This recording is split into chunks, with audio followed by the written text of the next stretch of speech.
we're going to have our very large United States oil companies, the biggest anywhere in the world, go in, spend billions of dollars, fix the badly broken infrastructure, the oil infrastructure, and start making money for the country.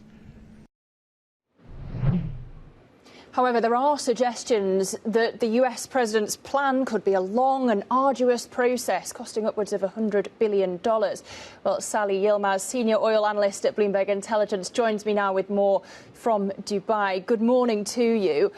I wonder how willing US oil companies will actually be to rebuild Venezuelan oil infrastructure when, as we've been hearing throughout the programme, Salih, the political future is just so uncertain. Good morning. Good question, and the answer is that we don't know yet. There hasn't really been an announcement from the likes of Exxon or Chevron. I suspect we may get an announcement in the coming weeks. But these companies would be looking for political certainty alongside operational certainty. These are big investment decisions.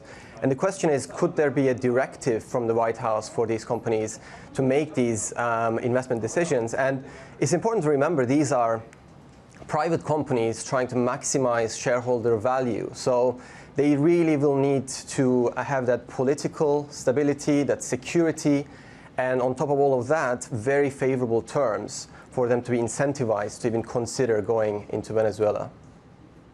Yeah, exactly. With oil prices already relatively low, surely more supply would just drive them lower. So what could that directive look like to incentivize those companies to invest in Venezuela? Yeah, I mean, that's a good point. And, the argument we've been making is that maybe for spot prices, this is not going to change much. But when you look at the back end of the oil curve, which is where the oil companies' investment decisions are made, that's probably going to flatten a little bit. There's going to be a lot more pressure on that.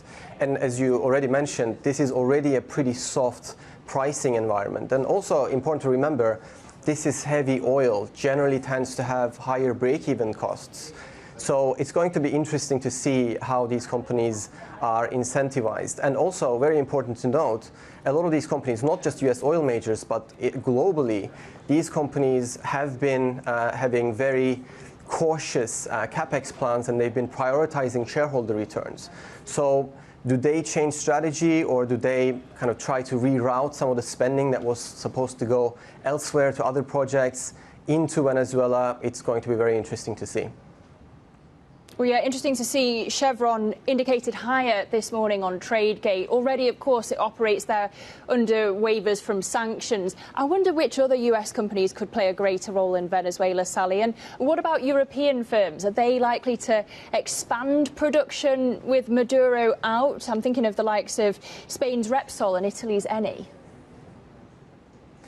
Exxon and ConocoPhillips are the two names that come to mind. I'd say, President Trump in the press conference did say big oil companies, so we really are looking at some of these majors.